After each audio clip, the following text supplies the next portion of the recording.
အားလုံးပဲမင်္ဂလာပါခင်ဗျာမိမိကိုယ်ကိုယုံကြည်မှုရှိအောင်လုပ်ပါဆိုတဲ့စာသားလေးကိုတင်ဆက်ပေးချင်ပါတယ်ခင်ဗျာနံပါတ်1အောင်မြင်မှုကိုပဲတွေးပါကြရှုံးမှုကိုမတွေးပါနဲ့အောင်မြင်မယ်ဆိုတဲ့အတွေးပဲတွေးပါသင်ခက်ခဲနေတဲ့အခြေအနေတည်းနဲ့ရင်ဆိုင်ရတဲ့အခါငါရှုံးရင်ရှုံးသွားနိုင်တယ်လို့မတွေးပဲငါအောင်မြင်မယ်လို့တွေးပါတင်တစုံတယောက်နဲ့ရှင်ပြိုင်တဲ့အခါမှာငါသူ့လောက်မတော်ဘူးလို့မတွေးပဲငါဟာအတော်ဆုံးလူတစ်ယောက်ပါလို့တွေးပါ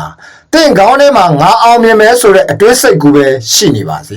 အဲ့ဒီအတွေးစိတ်ကူကတင့်ကိုအောင်မြင်စေမဲ့နီလန်းတွေကိုပေါ်ထွက်လာစေပါတယ်ငါရှုံးနိုင်မယ်ဆိုတဲ့အတွေးတင့်ခေါင်းထဲမှာဝင်နေရင်တော့ပြောင်းပြန်ဖြစ်သွားပါလိမ့်မယ်ရှုံးနိုင်မယ်ဆိုတဲ့အတွေးကတင့်ကိုအောင်မြင်စေမဲ့နီလန်းတွေကိုထွက်ပေါ်စေမှာမဟုတ်ပဲတင့်ကိုစ조사ခြင်းစိတ်မရှိအောင်တင်လုံနေတာတွေကိုလက်လျှော့ခြင်းလောက်အောင်အားပေးပါလိမ့်မယ်ဒါကြောင့်အောင်မြင်မှုကိုပဲတွေးပါကြာရှုံးမှုကိုမတွေးပါနဲ့နံပါတ်1တင့်ကိုတင်အထင်မသေးပါနဲ့အောင်မြင်သူတွေဟာအရာရာမှာတော်ကြတဲ့သူတွေမဟုတ်ပါဘူးအောင်မြင်ဖို့ရဖို့ပညာတွေအများကြီးတက်เสียမလို့ဘူးကံကိုလည်းယုံကြည်အားကိုးနေဖို့မလိုဘူးအောင်မြင်ရတဲ့သူတွေဟာတာမန်လူတွေပါပဲဒါပေမဲ့သူတို့ဟာသူတို့ကိုယ်သူတို့ယုံကြည်မှုရှိအောင်လေ့ကျင့်ထားကြတယ်သူတို့ဟာသူတို့ကိုယ်သူတို့ယုံကြည်မှုရှိနေကြတယ်တင်လဲယုံကြည်မှုရှိရင်သူတို့နဲ့ရှင်နိုင်ပါတယ်တင့်ကိုတင်ဘယ်တော့မှအထင်မသေးပါနဲ့ရှော့မတက်ပါနဲ့တင်းစိတ်ထဲမှာတင်ဟာသူတို့တက်ပိုတော်တယ်